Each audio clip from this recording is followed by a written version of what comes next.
Bismillahirrahmanirrahim. Assalamualaikum warahmatullahi wabarakatuh. Alhamdulillahirabbil alamin. Innal hamdalillah nahmaduhu wa nasta'inuhu wa nastaghfiruh wa na'udzu billahi min syururi anfusina wa min sayyiati a'malina may yahdihillahu fala mudhilla lahu wa may yudlil fala hadiyalah. Asyhadu an la ilaha illallah wa asyhadu anna Muhammadan abduhu wa rasuluh la nabiyya wa la rasula ba'dah. Allahumma shalli wa sallim wa barik ala Muhammadin wa ala alihi wa man tabi'ahum bi ihsanin ila yaumiddin. Perkenalkan, nama saya Wijang Prasongko Wibowo, salah satu peserta Sekolah Pemikiran Islam Angkatan yang pertama, Daerah Istimewa Yogyakarta. Izinkan saya menyampaikan presentasi makalah tugas akhir saya, yang kemudian di sini saya beri judul, yaitu Kontradiksi dalam website islamlib.com, studi kolom mazhab Ahmadiyah dan Wahabisme. Metodologi penelitian yang saya lakukan yaitu dengan menganalisis framing dari website islamlib.com yang di sini sebagai website resmi dari jaringan Islam liberal. Kemudian data-data yang saya ambil sebagian besar juga dari website islamlib.com, kemudian juga ada dari beberapa buku. Kemudian kerangka dari makalah sederhana ini adalah yang pertama pendahuluan, kemudian yang kedua pembahasan, dan yang ketiga adalah kesimpulan.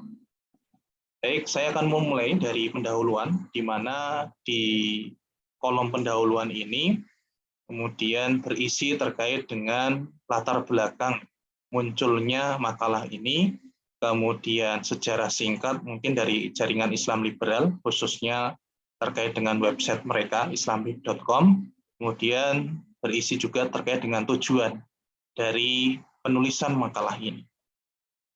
Baik, saya mulai dari sejarah singkat berdirinya website islamlib.com. Jadi jaringan Islam liberal atau yang lebih kita kenal sebagai JIL, ini kemudian di awal-awal dulu memang sudah lekat dengan media. Artinya perang pemikiran di Indonesia itu sangat lekat dengan media.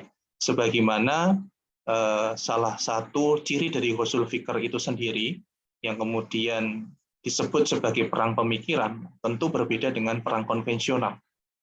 Misal dalam hal senjata. Ketika kita berperang, kita membutuhkan senjata yang digunakan untuk menaklukkan lawan. Ketika kita berbicara terkait dengan perang konvensional, maka kita akan menemukan pistol, kemudian tank, kemudian AK-47, atau senjata-senjata fisik lainnya yang terlihat secara kasat mata, bom, bazooka, dan sebagainya itu digunakan sebagai senjata untuk menaklukkan lawan. Tetapi dalam Ghusul Fikr atau perang pemikiran, senjatanya pun juga berubah, gitu ya, karena secara maknawi juga berbeda antara perang konvensional dengan perang pemikiran, meskipun di situ ada sama-sama kata perang. Tetapi dalam Ghusul Fikr tadi, ketika kita melihat dalam perang konvensional itu senjatanya macam-macam, tadi sudah saya sebutkan, ada pistol, tank, dan sebagainya. Nah, dalam Ghusul Fikr ini, salah satu senjata utamanya adalah media. Karena media ini dianggap sebagai salah satu senjata yang paling efektif untuk menaklukkan lawan-lawan mereka, untuk memasukkan ideologi-ideologi mereka kepada musuh-musuh mereka atau target-target mereka. Sehingga ketika kita melihat bagaimana periodisasi perang pemikiran di Indonesia, kita akan menjumpai perang pemikiran ini sangat lekat sekali dengan media. Dulu di tahun 1940-an kita menjumpai misalnya perang pemikiran yang tertuang dalam tulisan-tulisan di media antara Insinyur Soekarno dengan Hasan. Jadi ketika Soekarno pada waktu itu ngefans dengan Turki, ya, kemudian beliau menuliskan salah satu tulisannya bertema kenapa Turki memisahkan agama dengan negara, yang dalam framingnya beliau itu kemudian memajukan negara. Nah, sekulerismenya itu yang kemudian dikagumi oleh beliau dan dibalas juga dengan tulisan oleh Hasan. Kemudian di tahun 1970-an misalnya, situ ada Nurholis Majid, Dr. Harun Nasution juga yang kemudian menggunakan media, menulis buku-buku, kemudian dijadikan buku-buku wajib dalam kampus Islam negeri, yang sampai sekarang pun masih, ya, gitu. Dan itu sangat efektif sekali untuk kemudian menyebarkan ideologi-ideologi mereka. Dan di awal milenium, ya, tahun 2000-an, tepatnya di tahun 2001, Lutfi Asyaukani, kemudian Ulil Absar Abdallah, kemudian Ahmad Sahal itu kemudian mendirikan jaringan Islam Liberal. Di awal-awal berdirinya jaringan ini pun, mereka tak lepas dari yang namanya media. Mereka memakai media yang bernama mailing list ya. Pada waktu itu alamatnya adalah islamliberal@yahoogroups.com. Ya. Di situ mereka lakukan diskusi-diskusi gitu ya, bedah buku gitu ya, untuk kemudian menjadi salah satu corong utama mereka menyebarkan ideologi mereka di khalayak masyarakat umum. Seiring berkembangnya waktu, kemudian mendapat animo yang cukup antusias dari masyarakat. Kemudian berkembangnya era digitalisasi, akhirnya mau tidak mau mereka harus merambah ke media yang lebih dekat dengan masyarakat, lebih familiar dengan masyarakat. Yang pada waktu itu memang mailing list sudah mulai ditinggalkan, gitu ya, sudah mulai sepi. Dan akhirnya mereka memilih salah satu media, yaitu website. Akhirnya berdirilah website yang kemudian diberi domain www.islamlib.com. Dalam website ini, mereka kemudian menyebarkan ya gagasan-gagasan mereka, opini-opini mereka. Mereka juga mempublikasikan kegiatan-kegiatan mereka, khususnya terkait dengan hal-hal yang berbau liberalisme ya, untuk kemudian dikonsumsi secara publik. Semua bisa mengakses, semua bisa kemudian mengambil referensi dari website tersebut secara mudah, gitu ya. Tetapi dalam hal ini, di pendahuluan juga saya sampaikan, ternyata ada agenda-agenda terselubung ya. Tulisan-tulisan yang ada, opini-opini yang ada. Mungkin secara garis besar kita akan menjumpai salah satunya yang kemudian saya teliti ya, dalam mazhab kolom. Jadi ada salah satu dalam website islamlib.com itu salah satu kolom, yaitu kolom mazhab, di mana di situ ada tulisan dengan dua tema besar, yaitu mazhab Ahmadiyah dan mazhab Wahabisme. Ketika kita kemudian mengambil secara mentah-mentah, gitu ya, secara tidak dengan kacamata kritis, tidak dengan worldview Islam yang baik, sangat mungkin sekali, gitu ya, isi dari konten-konten dalam website ini memang mengandung maksud terselubung atau apa itu istilahnya, ya, ada hal yang ingin mereka sampaikan, gitu ya, ingin mereka sebarkan di balik tulisan-tulisan mereka, yaitu ideologi sekularisme, pluralisme, dan juga liberalisme. Yang tentu secara ketika kita cross-check ya, dari kacamata Islam, ideologi-ideologi tersebut adalah ideologi yang datang dari Barat. Ya. Yang kemudian ketika ideologi tersebut dimasukkan ke dalam Islam, tentu Islam yang sudah kafah, Islam yang sudah sempurna ini tidak akan pernah bisa, artinya bertentangan dengan Islam yang kemudian kita dapatkan atau kita ketahui sekarang. Teman-teman yang dirahmati Allah Subhanahu wa taala, tujuan dari penulisan makalah ini yang pertama tentu sebagai syarat kelulusan, yang kedua adalah untuk memberikan referensi, untuk memberikan pencerahan seperti itu pada masyarakat dan khalayak umum, bahwasanya website islamlib.com ini adalah salah satu website yang kemudian perlu kehati-hatian kita dalam mengkonsumsi konten-konten di dalamnya. Perlu naral kritis kita, dan juga menggunakan worldview atau kacamata Islam untuk kemudian menelaah, membaca, mengambil referensi dari konten-konten yang ada di dalam website ini. Itu isi dari pembahasan makalah saya. Kemudian secara khusus, makalah ini membahas ya, seperti yang saya katakan tadi, satu kolom. Jadi ada kolom khusus di situ, yaitu kolom mazhab, di mana kolom mazhab itu membahas dua mazhab besar, yaitu Ahmadiyah, yang sedang berkembang sekarang ya, masih bergulir gitu ya, kontroversi-kontroversinya, dan juga mazhab Wahabisme. Jadi saya membaca beberapa tulisan yang ada di situ, dan dalam pembahasan ini saya sertakan ada definisi Ahmadiyah menurut website islamlib.com. Jadi secara singkat mereka mengutarakan sejarah berdirinya Ahmadiyah. mereka juga di situ terlihat sekali gitu ya, bahwasanya website islamlib.com ini menunjukkan keperpihakan mereka kepada Ahmadiyah sebagai salah satu gerakan yang tidak sesat, ya, menurut mereka, menurut islamlib.com. Di mana ketika Ahmadiyah ini kemudian dipermasalahkan oleh umat Islam secara mayoritas ya, kita pun tahu ya bahwasanya salah satu yang dipermasalahkan dari gerakan ini adalah kemudian mengangkat Mirza Ghulam Ahmad sebagai nabi. Padahal gitu ya, secara jelas dalam Islam nabi terakhir itu adalah baginda Rasulullah SAW.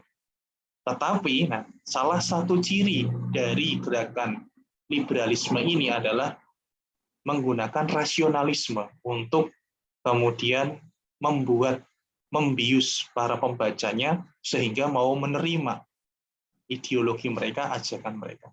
Makanya di sini saya menemukan beberapa alasan mereka, kenapa mereka menganggap Ahmadiyah itu bukan gerakan yang sesat. Misalnya ya, mereka membagi ya, menurut mereka dalam website islamlib.com ini, nah, Ahmadiyah itu nggak salah terkait dengan otoritas Nabi. Karena otoritas Nabi, kenabian itu sebenarnya ada dua, yaitu kenabian legislatif dan kenabian afirmatif. Ini menurut mereka. Yang kemudian Mirza Ghulam Ahmad ini posisinya sebagai kenabian afirmatif, yaitu nabi yang hanya menegaskan dan memperkuat agama dari nabi sebelumnya. Tapi kan ini tidak bisa diterima ya gitu, karena memang secara jelas dan gamblang setelah baginda Rasulullah maka tidak ada nabi lagi yang dihadirkan Allah di muka bumi ini. Inilah kemudian saya juga menuliskan di sini secara poin ya, secara kesimpulan. Di sini kemudian disebutkan, nah, penilaian islamlib.com terhadap Ahmadiyah itu adalah sebagai berikut. Jadi yang pertama mungkin Ahmadiyah itu tampil dengan penafsiran Al-Quran dan Sunnah secara liberal. Nah, secara nggak langsung, nah, gerakan ini mendukung ya liberalisme. Artinya di situ semacam ada simbiosis mutualisme antara Ahmadiyah ini dan liberalisme. Karena kalau kita tahu, salah satu landasan pacunya gerakan Islam liberal itu adalah memihak yang minoritas. Dalam hal ini kan Ahmadiyah ya, khususnya di Indonesia itu adalah gerakan minoritas. Tetapi di situ ada ternyata maksud terselubung gitu ya. Karena apa? Yang pertama tadi disebutkan Ahmadiyah itu mendukung ya tafsir-tafsir yang liberal. Gitu ya. Kemudian Ahmadiyah juga konsisten melakukan dakwah intelektual. Gitu. Ahmadiyah tampil sebagai gerakan spiritual gitu ya. Komunitas ini dikenal dengan komunitas yang damai karena doktrinnya mengajarkan perdamaian. Ini kan lucu gitu ya. Semua agama juga pasti mengajarkan kedamaian gitu ya, nggak cuma Ahmadiyah, tapi seakan-akan website Islam ini mengeluh-ngeluhkan gitu ya. Dan yang kelima ini, poin yang kelima ini yang menarik ya. Kenapa mereka kemudian didukung sepenuhnya gitu ya, disupport gitu ya, dielu-elukan dalam website ini karena Ahmadiyah itu adalah satu-satunya gerakan Islam dengan cakupan global yang dengan sengaja meninggalkan konsep penyatuan agama atau din dengan negara. Di sini terkandung makna sekularisme, gitu ya. Orang-orang mungkin bertanya, kenapa Jili itu mendukung Ahmadiyah, gitu ya? Karena salah satunya ini, gitu ya. Ada konsep-konsep sekularisme di dalamnya. Jadi Ahmadiyah itu mereka mengklaim dirinya sebagai gerakan yang seutuhnya spiritual, gitu ya. Gerakan keagamaan. Mereka nggak mau campur-campur urusan negara. Itu secara Islam salah gitu ya. Kenapa? Karena Islam itu syamil ya. Syamil wal mutakamil gitu ya. Islam itu menyeluruh dan mencakup segala aspek kehidupan. Ngatur aja atau pakai sandal aja yang kecil ya. Masuk kamar kecil aja itu diatur gitu ya. Apalagi masalah negara politik. Masa Islam diminta untuk meninggal? Nah, di sini Ahmadiyah menganggap mereka murni spiritual, gerakan spiritual. Ini pandangan Islamlib gitu ya, menurut pandangan mereka. Akhirnya mereka didukung ya dengan beberapa penilaian ini. Nah, mereka berkesimpulan bahwasanya gerakan Ahmadiyah ini tidak mengancam keberadaan gerakan Islam liberal gitu ya. Justru mereka bisa menjadi pendukung ya, karena dengan beberapa konsepsi yang kemudian diungkapkan tadi ya, seperti mereka mendukung tafsir liberal, Ahmadiyah itu kemudian tidak menyatukan agama dengan negara, ya, artinya mereka menganggap dirinya sebagai gerakan yang memang murni gerakan spiritual. Nah, ini definisinya, ya. Kemudian diambil dari islamic.com. Nah, di sisi lain dalam kolom ini juga mereka membahas terkait dengan tema besar, yaitu Wahabisme. Kalau dalam Ahmadiyah tadi Islam Lib itu mendukung habis-habisan, di kolom Wahabisme, mohon maaf, itu mereka menghajar habis-habisan gerakan ini dengan kemudian kritik atau dengan tuduhan-tuduhan yang kemudian membuat framing, ya, seakan-akan gerakan ini gerakan fundamentalis yang radikal yang perlu diperangi dan diberangus. Jangan sampai negara itu disusupi oleh gerakan Wahabisme. Di sini saya sertakan definisi secara singkat apa itu Wahabisme menurut website islamlib.com. Kemudian kenapa sih mereka dianggap bermasalah oleh islamlib.com? Nah, ada beberapa hal juga di sini. Nah, intinya kenapa mereka kemudian menghajar habis-habisan Wahabisme, ya, yang dalam kolom ini juga menarik gitu. Disebutkan juga sih beberapa gerakan yang terindikasi Wahabisme, ya, seperti HTI gitu ya, Hizbut Tahrir, kemudian Ikhwanul Muslimin gitu ya, Salafi juga ikut di dalamnya, gitu ya. Nah, dan mereka itu kemudian kenapa mereka menghadirkan sisi-sisi negatif dalam kolom-kolom Wahabisme ini gitu ya. Karena penulis kemudian menemukan salah satu indikasi bahwasanya Wahabisme itu kan memang tidak sepakat, ya, atau tidak toleransi dengan ideologi-ideologi seperti liberalisme, pluralisme, dan sekularisme. Sehingga mereka dianggap sebagai penghambat berkembangnya jaringan Islam liberal. Oleh karena itu, mereka hadirkan tulisan-tulisan yang tendensius sehingga masyarakat akan terframing bahwasanya Wahabisme itu harus diberantas, mereka radikalis, fundamentalis, dan sebagainya. Inilah yang kemudian menjadi pembahasan. Kemudian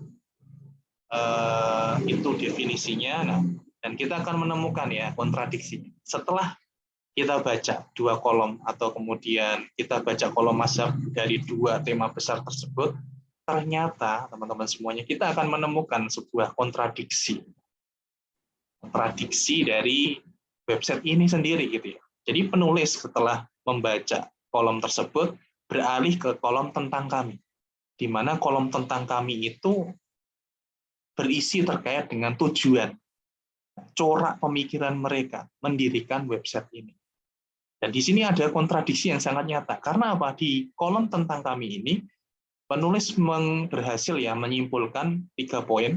Yang pertama, website ini, islamlib.com ini tidak ingin menghakimi satu pemikiran. Aneh gitu, ketika kita kembali lagi ke kolom mazhab tadi, di situ terjadi penghakiman. Di satu sisi Ahmadiyah kemudian dielu-elukan, di sisi yang lain mereka menilai gerakan Wahabisme ini secara tendensius gitu ya. Ini nggak sesuai dengan poin yang pertama. Padahal di kolom tentang kami, yang pertama jelas mereka menegaskan islamlib.com tidak ingin menghakimi suatu pemikiran. Kami berusaha menampung semua keyakinan yang ada dalam Islam. Yang kedua, gitu ya, poin yang kedua adalah kaum muslimin itu menjadi kuat jika mereka saling menghargai pandangan-pandangan yang berbeda, bukan saling mencaci dan mengusinya. Ini juga ada kontradiksi lagi ketika kita kembali ke kolom mazhab tadi. Kemudian yang ketiga, tugas umat beragama itu adalah menerimanya dan menyikapinya secara positif. Karena perbedaan-perbedaan ini adalah anugerah yang diberikan oleh Tuhan. Ini juga kemudian menggambarkan sebuah kontradiksi yang nyata, gitu ya. Intinya dari ketiga hal ini, teman-teman semuanya, kita akan mengetahui kalau Ustadz Akmal dalam bukunya, ya, ideologi delusional, delusi mereka gitu ya. Artinya orang-orang liberal ini memiliki salah satu sikap, ya, atau sifat yang disebut sebagai dualis. Kalau kita tahu, ya, dalam Islam, nah, orang yang memiliki sifat dualis itu lebih dekat, ya, atau identik dengan orang-orang munafik. Nah, jelas orang-orang munafik itu adalah musuh Islam. Mereka harus ditinggalkan. Sifat ini tidak boleh ada dalam diri seorang mukmin. Nah, tetapi mereka yang mengaku dirinya sebagai Islam liberal gitu ya, Itu ternyata ketika kita menganalisis website mereka, kita menemukan kontradiksi tadi. Artinya apa? Orang-orang liberal itu memiliki sifat dualis, di mana sifat ini kemudian menjadi salah satu karakternya sifat orang munafik. Jadi bisa saya ambil kesimpulan ya, orang liberal itu posisinya di mana? Mereka itu posisinya sebagai orang munafik. Karena sampai hari kiamat nanti manusia itu akan digolongkan menjadi 3 golongan. Yang ini diabadikan Allah juga dalam Quran. Yang pertama adalah golongan al-mu'minun, yang kedua adalah al-munafikun, dan yang ketiga adalah al-kafirun. Nah, ketiga golongan ini akan saling berbenturan. Kalau al-kafirun jelas ya, orang kafir itu jelas. Nah, orang-orang munafik ini yang kemudian disebut sebagai musuh dalam Islam. Dan ciri-ciri orang munafik itu sudah terlihat dari website mereka. Kenapa saya bisa mengambil kesimpulan orang liberal itu dualis? Padahal yang lihat website mereka, karena jelas ya, website ini sudah diklaim secara resmi sebagai markas dunia maya mereka. Website ini sudah diklaim secara resmi sebagai corong utama mereka dalam menyebarkan ideologi-ideologi mereka. Artinya, tulisan-tulisan dalam website ini, konten-konten dalam website ini juga mewakili ya, pemikiran-pemikiran orang-orang jaringan Islam liberal. Teman-teman yang dirahmati Allah Subhanahu wa Ta'ala, tentu terdapat kerancuan berpikir yang luar biasa ketika kita melihat pembahasan tadi ya, khususnya ketika mereka kemudian membela habis-habisan Ahmadiyah. Kenapa? Karena isu Ahmadiyah ini secara tidak langsung ya, itu sangat meresahkan. Meresahkan dan menimbulkan perpecahan. Kenapa bisa seperti itu? Ya jelas ya, Ahmadiyah itu sudah dihukumi fatwa, ya, fatwa sesat ya, oleh MUI. Kalau teman-teman boleh ngecek, bisa dicek di keputusan MUI ya, nomor 5 dalam fatwa nomor 5, garis miring Kep, garis miring Munas, yang kedua MUI tahun 1980. Jadi di tahun 1980 Buya Hamka itu sudah menetapkan bahwasanya aliran Ahmadiyah ini adalah aliran sesat, gitu ya, dan meresahkan, gitu ya. Dari sisi Islam itu mereka sudah menyimpang. Kenapa? Karena mereka mendirikan rumah di dalam rumah. Nah, itu kan masalah. Kita tahu bagaimana Rasulullah itu sikapnya dan para sahabat terhadap nabi-nabi palsu yang datang setelah Rasul. Musailamah misalnya. Nggak main-main, pilihannya cuma 2, gitu ya, taubat atau diperangi. Kesalahan Ahmadiyah itu adalah mereka mendirikan rumah di dalam rumah.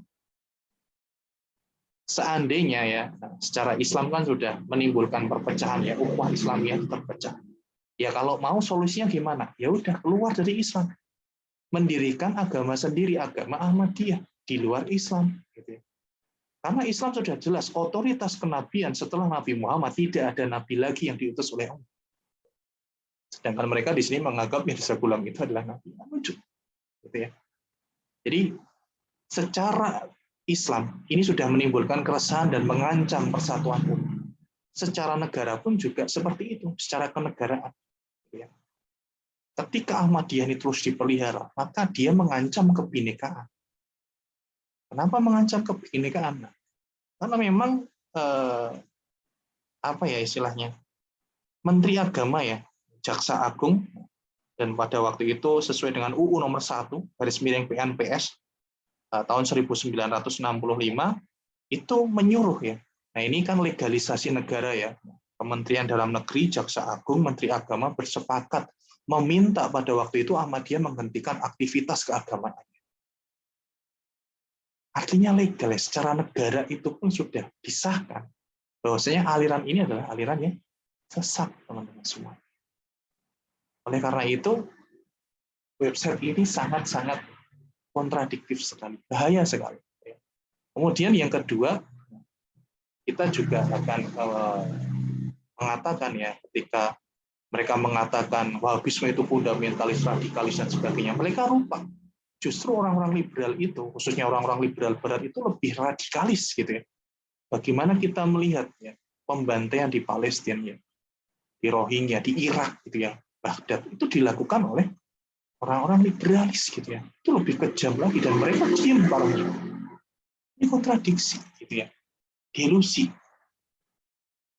dari dunia maya dan dunia nyata mereka itu mengalami sebuah hal yang tidak sama, gitu ya, munafik. Inilah yang kemudian saya sampaikan dalam pembahasan. Dan yang terakhir, karena ini waktunya terbatas dan nanti bisa lebih diperdalam dalam sesi makalah, pembacaan makalah secara keseluruhan. Nah, dalam kesimpulannya, bahwasanya setelah dilakukan studi analisis framing tadi, kita menemukan sebuah kontradiksi yang nyata dari website ini. Oleh karena itu, yang pertama, website ini memang mengandung niat terselubung untuk menyebarkan ideologi paham yang menyesatkan, yang bertentangan dengan Islam. Itu ideologi pluralisme, liberalisme, dan sekulerisme. Yang kedua, khususnya dalam kolom mazhab ini, kita menemukan juga kontradiksi ya, ketika mereka membela Ahmadiyah, secara agama pun sudah kelihatan di sini salah besar gitu ya.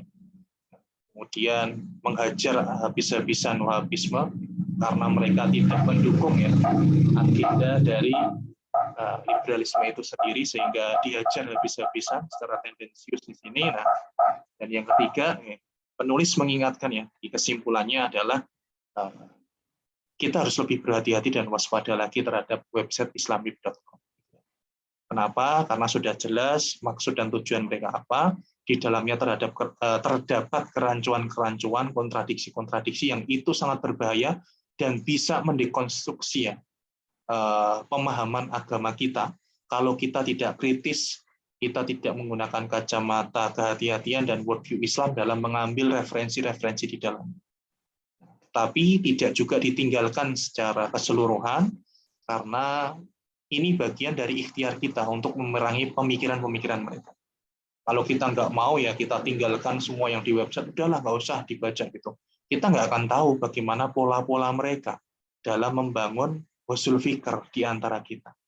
Nah, maka boleh saja kita kemudian masuk membaca websitenya, tetapi ingat kita harus membacanya dengan kehati-hatian, dengan nalar kritis kita, dan juga menghadirkan worldview Islam kita. Itu yang kemudian bisa saya sampaikan teman-teman semuanya.